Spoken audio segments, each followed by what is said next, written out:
What's going on, creators? Yeah, just want to get on here and bring everybody back to now. Appreciate y'all being here and vibing with me for a bit. Yeah, today I'd like to talk a little bit about suffering cycles and how to break that addiction, that pattern of thinking, that these ultimately just corresponding to beliefs in fear, egoic kinds of consciousness, and ultimately shit that is not reflective of who you actually are. I know I hear a lot of times with the spiritual crowd, the even the personal development crowd that just glorifies suffering and the grind and the constant just just force. I believed in that philosophy for a long time when I was first starting my music business, and I started doing that probably a decade ago in the music publishing side of the music game.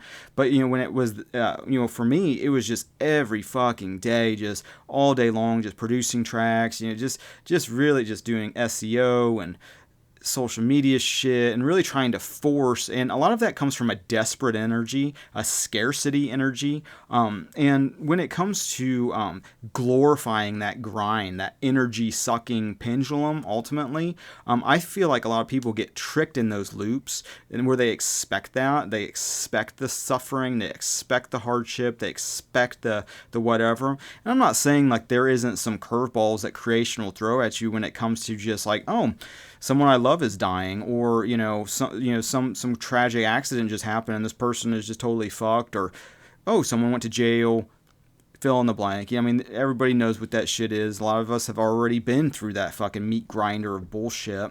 But the thing of it is, people can get stuck in that habituated pattern of thinking, still trying to bring that old expectancy of fear, suffering, torment, difficulty, all this kind of bullshit, trying to bring that into like the kingdom of heaven energy. The new you that's an ever-present reality. The problem is we just don't really believe that we're blessed. We don't believe that God is within our consciousness and helping us and healing us, and doing all these things to build our consciousness to higher and higher levels of oneness, and really seeing how this inner world is being reflected in all of these symbolic relationships, to the point where after a while you start to really look at it more of like spiritual, everything being spiritualized, like everything I'm seeing is a reflection of God's consciousness on some level, and there's a corresponding relationship, especially if it's in your own life and you're looking out and just maybe your finances, which scarcity being part of those suffering cycles where you're putting abundance separate from you, success separate from you, customers separate from you. All of these types of things that happen in that kind of philosophy of suffer, grind, just beat the shit out of it till it makes the phone ring, man, and that kind of just mentality. And I get it completely. I'm not saying it as like someone who's never done it. I get that it works, but there's a flow to it that you can start to pick up on, where you start to realize that you're not the one doing it, that it's corresponding to your inner beliefs, your inner assumptions, your inner faith ultimately. And if you're operating from the new you in Christ, everything in creation is new now.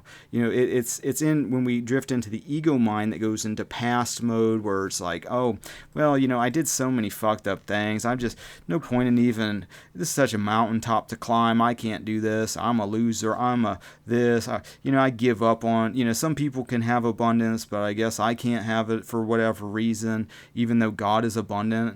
And, part of, and that's a big problem. I feel like it's just a sidetrack, little tangent, with like the spiritual ego of like, oh, I'm so fucking money is just nothing to me. And I get it, because I have my own drama with money that I've been actively letting go of as I've been learning the reality of abundance and the truth of that. But the thing of this scarcity thinking that, so many people push it away. And reasons I was doing it, was because like the Ponzi scheme element of it, the way that it's just created up out of nothing, that's loaned out on interest, a gigantic Ponzi scheme. It's just shuffling the shit around and ultimately enslaving a lot of different types of people. There's a lot of power dynamics to, and there's this like, it's like thinking it was evil, and that I didn't, that, if I was going to like try to work on a relationship with God, if that was a real thing to do, it's like I was coming from that energy of scarcity and separation anyway. And so it's been an ongoing process, but I've been learning through my business actually, and seeing how, money in itself is just the same one energy, and that the desire for abundance and prosperity is because our creator, infinite intelligence, is 100% abundant and prosperous, the definition of it. So to really put that on and embody that, I feel like is a awesome demonstration of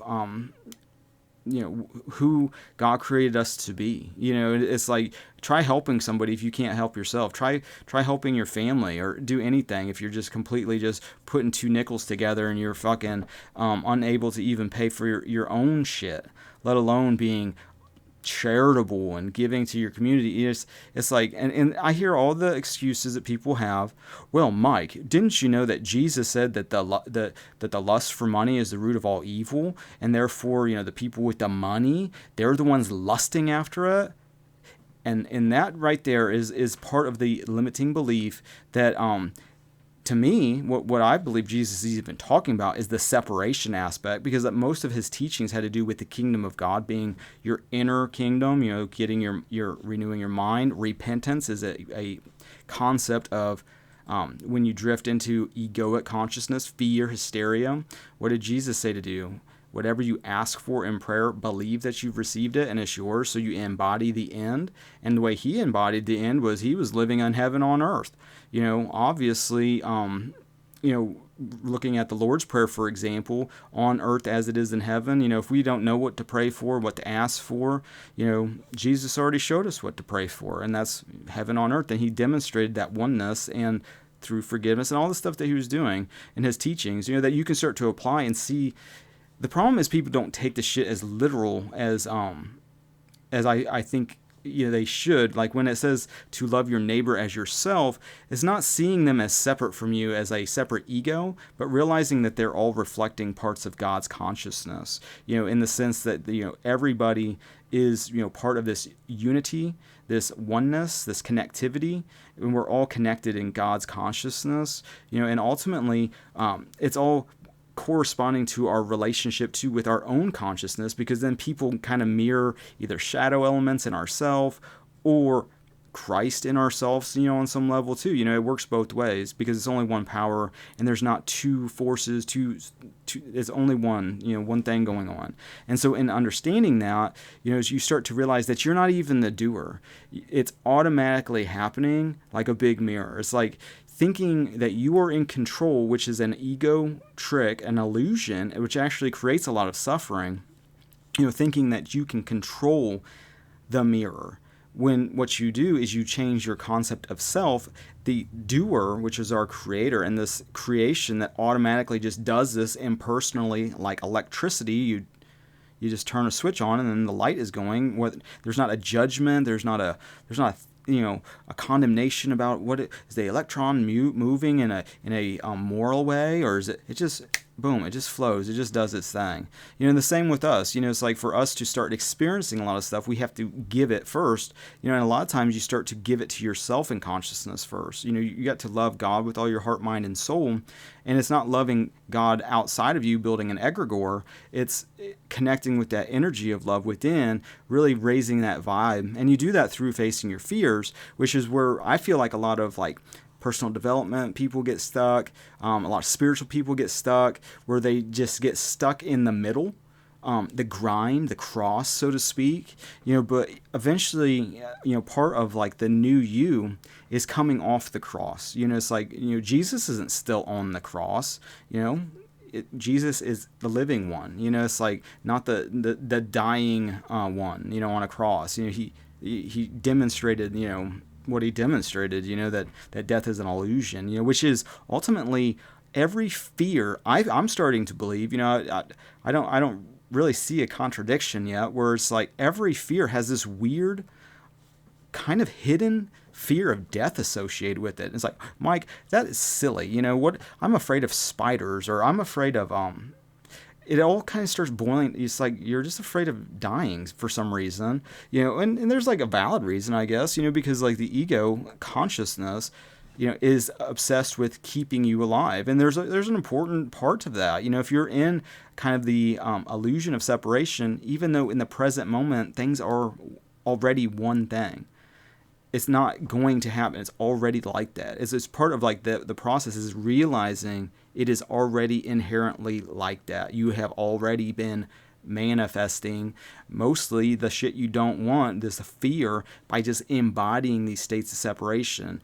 And that's where the suffering addictions come in, the grind mentality, the payday, this utopia future. And it's not everyone that does that. Some people, they totally get it. It's like you're building this new person. It's like you have no limitations. You can be, do, and have anything. The only limit is your ability to believe that. And that's on you. That's the governor. That's your own subconscious programming that's limiting you, because maybe your parents didn't amount to much in the terms of like whatever. Everything is one thing. So whether it's your body, your relationships, your money, your health, it's all reflecting your relationship with God. And ultimately, that is the fucking mental story you're telling yourself, because God hears your thoughts. And by becoming mindful and aware of what you're speaking to yourself, which is actually the bigger self you're speaking to, like you start to realize that through being mindful and being able to observe thoughts and just watch them pass. Same thing with the energy associated with some of these things. When they're like a really fearful thought that you really believe, and there's a lot of creative energy attached to it, and there's constricting, and you can feel that uncomfortable energy. It's even that is just one energy, but it's the intensity of it, for one. But for two, the more that you do this and get present, realizing that it's only ever now, it's only going to be now, and our Creator is listening to these thoughts in the present moment, that just as they come and go, and you become one with the observer, it's like you become one with the subconscious. You become one with that infinite intelligence that's keeping you breathing, and your heart beating, and your ear vibrating, and somehow transmitting my voice into your tissues between your ear and your brain. I mean, really stop and think about all this complex shit that's going on that we just simultaneously are doing while we're consciously doing this. It's that kind of almost, you start to realize that there's a divine intelligence at play here. And I believe that the quote unquote subconscious is shared amongst all of us, where we can start to impress the subconscious in ourselves, and then actually start to see a correspondence in relationship. And that's something you can test for yourself. I test that. I see that working, and all at different levels. But the problem is so much of the stuff that we get sucked into these drama cycles, which is a value, is when you face your fears, you are confronted with your limiting belief tied to that fear. And, a lot of times the good beliefs that we are like, it's awesome that I'm like naturally grateful because my parents taught me the value of gratitude. These kinds of things that are just automatically the same way it's automatically projecting onto the screen of space. The good ones, it's like, yeah, let's double down on them and let's like continue to grow those. But to really cultivate the garden, you have to let go of the weeds, which is the shit that's limiting you and keeping you in a small box and a small concept of self that isn't reflective to who God created you to be and what you created to have and demonstrate. And so to get to those levels, you have to face the fears of like limitations, like scarcity, for example, because people can be afraid of acquiring money, afraid of hoarding it, because of the future. Oh, there's some catastrophe. I'm going to need $80 million to take care of my whatevers.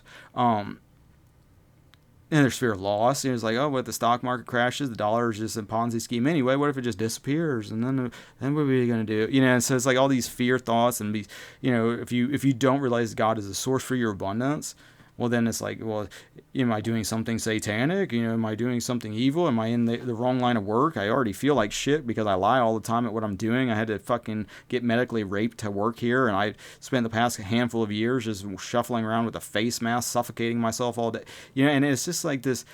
These stories and this bullshit. It's like, why do you think you deserve that? Why did you go from your dream up here to settling for some safe little thing down here that's not even safe? It wasn't safe. If it was safe, you wouldn't be medically raped now, for what?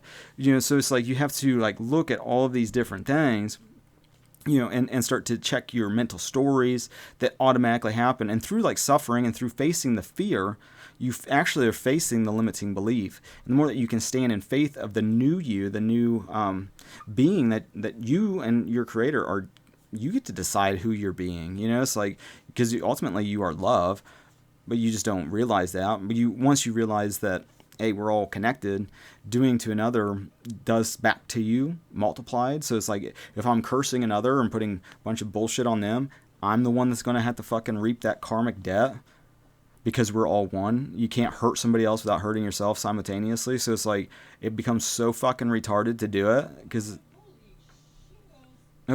but I gotta go. So thanks everybody for liking, sharing, subscribing, all the social network things. I appreciate your spiritual support and your physical support. Thank you for that. Till the next now, God bless.